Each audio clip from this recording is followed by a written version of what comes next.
पुढे जाऊयात, कोकणामधनं मोठी घडामोड आहे। नारायण राणे हे उद्यापासनं सिंधुदुर्ग जिल्ह्यामध्ये गाठीभेटी सुरू करणार आहेत। सिंधुदुर्ग रत्नागिरीमधनं नारायण राणे यांची उमेदवारी पक्की झाल्याचं बोललं जात आहे। आज संध्याकाळी मुंबईमध्ये पत्रकार परिषद घेऊन राणे हे रात्री उशिरा सिंधुदुर्गमध्ये जाणार आहेत। भाजप श्रेष्ठींकडनं राणेंना प्रचाराला लागण्याचे आदेश मिळाल्याची माहिती सुद्धा समोर येते। तर दुसरीकडे शिंदेंच्या शिवसेनेने सुद्धा आपला रत्नागिरी सिंधुदुर्ग मतदारसंघावरती दावा कायम ठेवलाय। नागपूरमध्ये आज सकाळी उद्योग मंत्री उदय सामंत यांनी याबाबत काय म्हटलंय बघूया।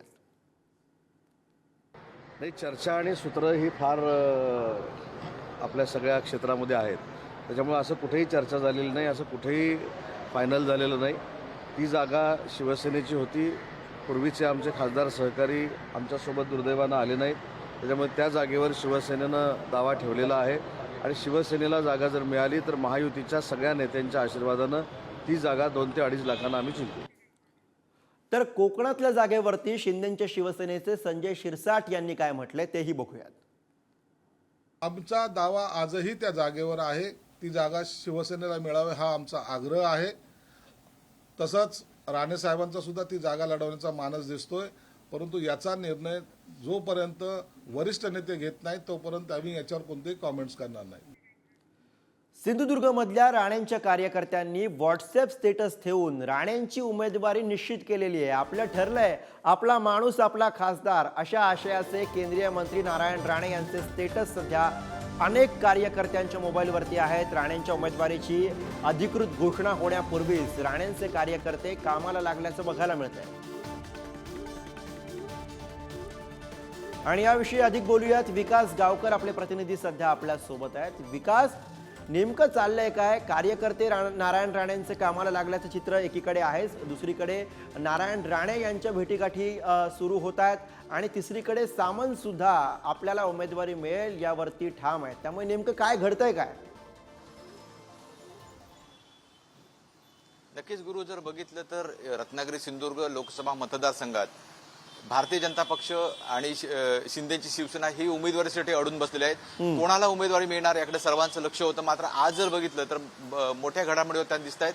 नारायण राणे यांचे कार्यकर्ते आहेत, ते जर बघितलं तर आज स्टेटस सुद्धा त्यांनी ठेवलेले आहेत की आज आमचं ठरलंय अशा पद्धतीचे स्टेटस ठेवले आहे। दुसऱ्या बाजूला एकनाथ शिंदेचे कार्यकर्ते सुद्धा आपल्यालाच उमेदवारी मिळणार अशा पद्धतीचा दावा अजूनही करतात। मात्र दुसऱ्या बाजूला नारायण राणे आज पत्रकार परिषद घेतील मुंबईमध्ये आणि ते संध्याकाळी कोकणात दाखल होतील। त्यानंतर ते दौरे करणार आहेत, अगदी गावागावात जाऊन दौरे करणार आहेत। दुसऱ्या बाजूला काल नितेश राणे यांनी सुद्धा एक सरपंचांची बैठक आयोजित केलेली होती। एकूणच जर बघितलं तर भारतीय जनता पक्षाकडून या मतदारसंघातला प्रचार जो काय आहे तो सुरू झालेला आहे। त्यामुळे एकूणच जर बघितलं तर शिंदेची शिवसेना या उमेदवारासाठी दटून बसलेली असताना दुसऱ्या बाजूला भारतीय जनता पक्षाने मात्र प्रचाराला सुरुवात केल्याचं दिसतंय। त्यामुळे या मतदारसंघात नारायण राणेचे उमेदवार असतील अशा पद्धतीची अपेक्षा व्यक्त केली जाते आणि त्या पद्धतीचा आदेश सुद्धा नारायण राणे यांना प्राप्त झाल्याचं सांगितलं जाते। त्यामुळेच उद्यापासून नारायण राणे हे कोकणात येऊन दौरा करतात अशा पद्धतीची चर्चा आज ऐकायला मिळते गुरु।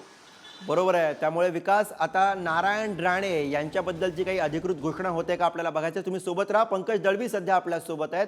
पंकज, आपण जर का या सगळ्या घडामोडी बघितल्या राणेंच्या बाबतीतल्या, की राणे आज पत्रकार परिषद घेत आहेत, त्यानंतर रात्री उशिरा ते कोकणामध्ये जाणार आहेत आणि दुसरीकडे कार्यकर्त्यांनी कामाला सुरुवात केलेली आहे, नेमका कसा अर्थ लावायचा?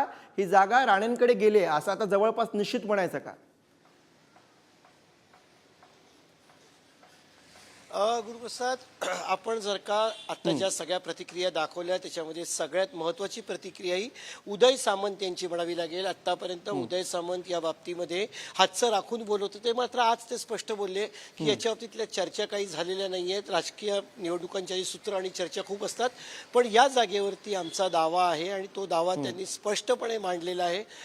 उदय सामंत हे एकनाथ शिंदे यांच्या शिवसेनेतले पहिल्या फळीतले, एकनाथ शिंदे यांच्या नंतरचे दुसऱ्या तिसऱ्या क्रमांकाचे नेते आहेत, त्यामुळे त्यांची ही भूमिका महत्त्वाची आहे. आणि दुसऱ्या बाजूला जर का आपण नारायण राणे यांचं एकंदरीतच सर्व गोष्टी बघितल्या तर कार्यकर्त्यांना ॲक्टिव्ह केलं गेलेलं आहे, स्टेटस ठेवलेले आहेत, कार्यकर्त्यांकडनं नारायण राणे हेच उमेदवार आहेत अशा पद्धतीची चर्चा त्यांनी सुरू केलेली आहे. याला आपण एक वेगळी राणे स्टाईल आपण म्हणू शकतो.